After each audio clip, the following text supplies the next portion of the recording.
அண்மை செய்திகளை பார்த்து வருகிறோம். தனது மனைவி ஆர்த்தியை பிரிவதாக நடிகர் ஜெயம் ரவி அதிகாரப்பூர்வமாக அறிவித்திருக்கிறார்.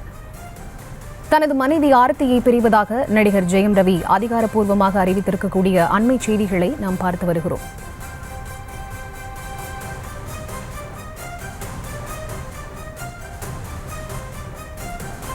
ஏற்கனவே நடிகர் ஜெயம் ரவி தனது மனைவி ஆர்த்தியை பிரியப் போவதாக செய்திகள் வெளியாகி இருந்த நிலையில் அது தொடர்பான அதிகாரப்பூர்வ அறிவிப்பினை தற்போது நடிகர் ஜெயம் ரவி வெளியிட்டிருக்கிறார். நீண்ட ஆலோசனைக்கு பின்னர் இருவரும் பிரிவதாக முடிவெடுத்துள்ளோம் எனவும் அவர் கூறியுள்ளார்.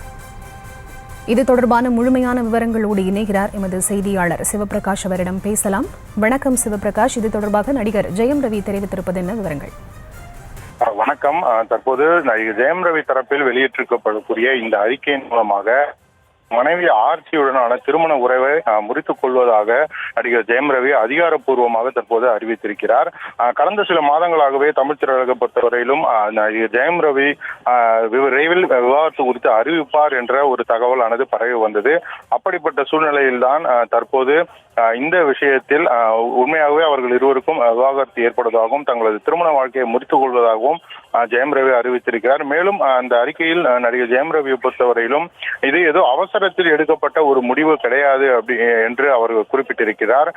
அதிலும் மிக முக்கியமாக இந்த ஒரு கடுமையான ஒரு சூழ்நிலையில் தங்களது தனிப்பட்ட வாழ்க்கையை யாரும் மிகப்பெரிய ஒரு பேசுபொருளாக மாற்ற வேண்டாம் என்றும் தங்களது பிரைவசியை மதிக்க வேண்டும் என்றும் தொடர்ந்து உங்களது ஜெயம் ரவியாகவே நான் இருப்பேன் என்று குறிப்பிட்டிருக்கக்கூடிய அவர் மேலும் திரைப்படங்கள் மூலமாக மக்களுக்கு மகிழ்ச்சியையும் சந்தோஷத்தையும் கொண்டு வருவதற்கு தேவையான முயற்சியையும் பாடுபடுவேன் என்று குறிப்பிட்டிருக்கிறார்.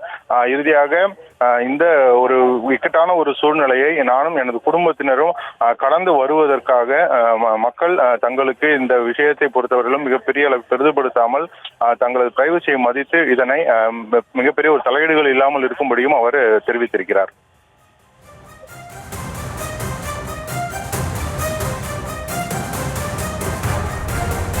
விவரங்களை வழங்கியமைக்கு நன்றி சிவபிரகாஷ்.